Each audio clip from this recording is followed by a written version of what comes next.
March 16th, 1977. Quarter-final, Saint-Étienne. The French champions had silenced Anfield once, but Liverpool needed one more goal, one more breath, one more miracle.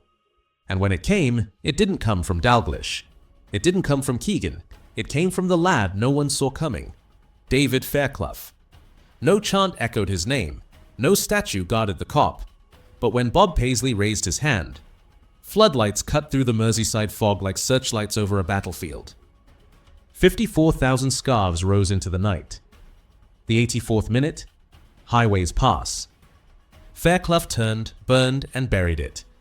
Anfield didn't erupt, it detonated.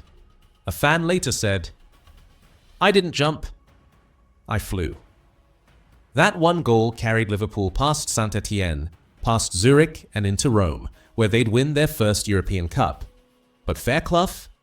He watched it from the bench.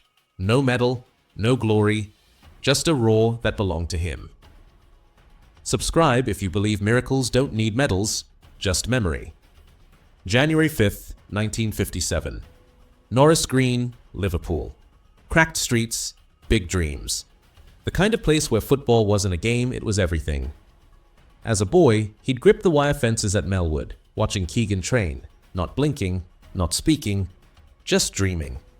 He wasn't loud, he wasn't tall, but there was something in the way he moved like the ground belonged to him before he ever touched it.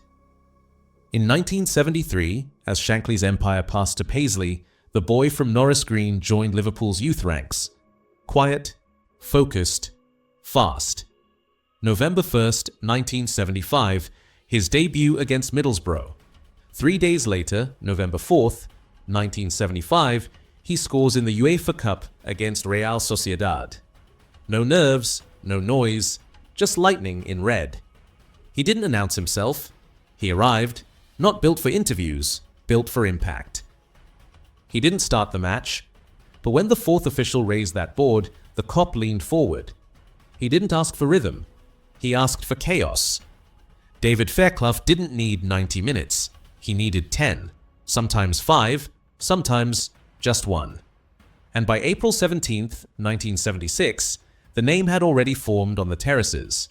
Everton, Derby Day, game locked, time dying. Fairclough steps in, bang. 2-1. The chant rises. Super sub, super sub. That goal didn't just win the game, it birthed the name Super Sub. They weren't mocking, they were warning. February 22nd, 1978. Spurs at Anfield. He comes off the bench, scores 2. The ground shudders. Bob Paisley knew what he had. He once said, "David's our spark when the fire's dying." He didn't wear the captain's armband, but he changed more games than most leaders did. 62 times he came off the bench, 55 goals, no rhythm, just rupture. And as he warmed up, defenders' knees shook, because when his number rose, so did the fear. March 16th, 1977. European Cup quarter-final, second leg. Liverpool versus Saint-Étienne. Anfield on edge. The away goal rule biting. 1 goal down. 1 goal from history. The French had come to conquer. The Kop held its breath in steel silence. 74th minute, Bob Paisley turns to his bench. He doesn't blink. He calls the boy who bends time. David Fairclough steps on. Eyes locked, boots burning. 84th minute. Highway breaks through. A low pass, skimming. Fairclough controls it once, then surges. Outruns 2 defenders. And slides it past Kurkovic. Anfield detonates. Not a cheer, a collision of decades of hunger. A fan later said, "The roar lifted me off the terrace." Saint-Étienne was stunned. Liverpool survived.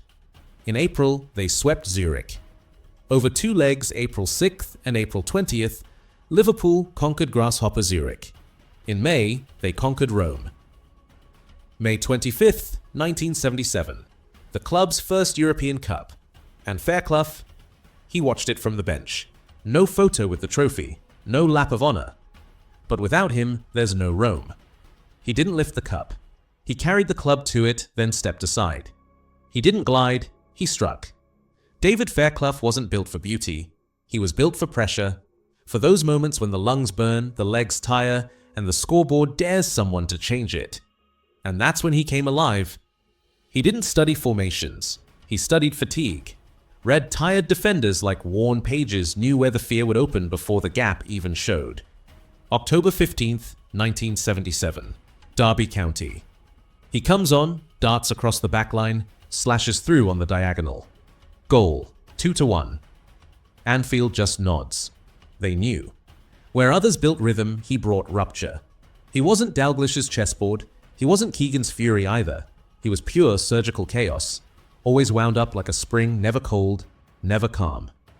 In his 2015 memoir, he wrote, "Every sub felt like a World Cup final. He didn't warm up, he wound up. And when the moment came, he broke the game open." Time catches everyone, even those who bend it. By the early 80s, Ian Rush's rise had made the bench colder. The roar still came, but the call came later, if at all. March 12th, 1983, his final Liverpool goal, a clean 3-0 win over West Ham. One last burst, one last net, May 28th, 1983, final game in red. A 2-1 loss to Watford. No standing ovation, no farewell speech. Just one chant left. Super sub, super sub, July 1983.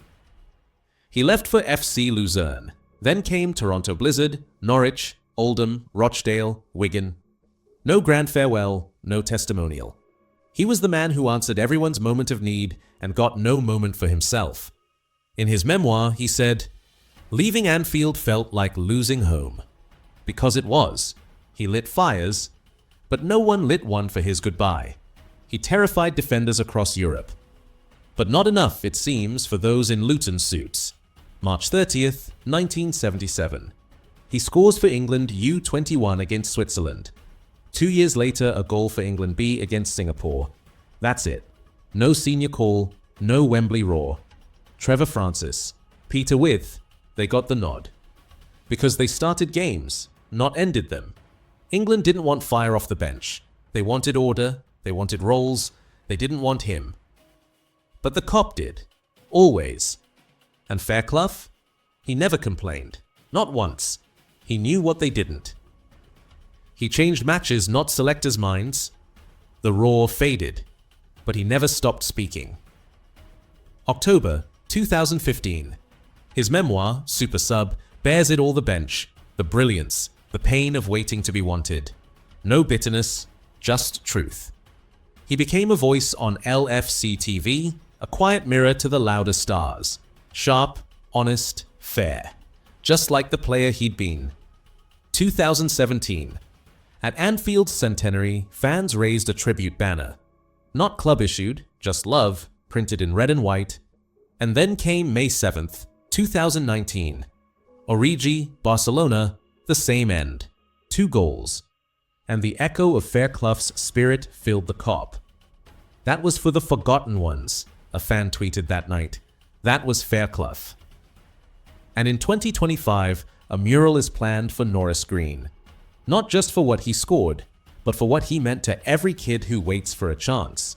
He doesn't have a statue, but his name hums in every late goal, in every number raised, in every hush before a corner, in every held breath before the net ripples. November 1st, 1975. A quiet debut. No fireworks, just a boy from Norris Green stepping into the red. 50 years on, his name still rises when the cop needs a miracle. In the 88th minute, in the hush before a corner, his spirit still laces its boots.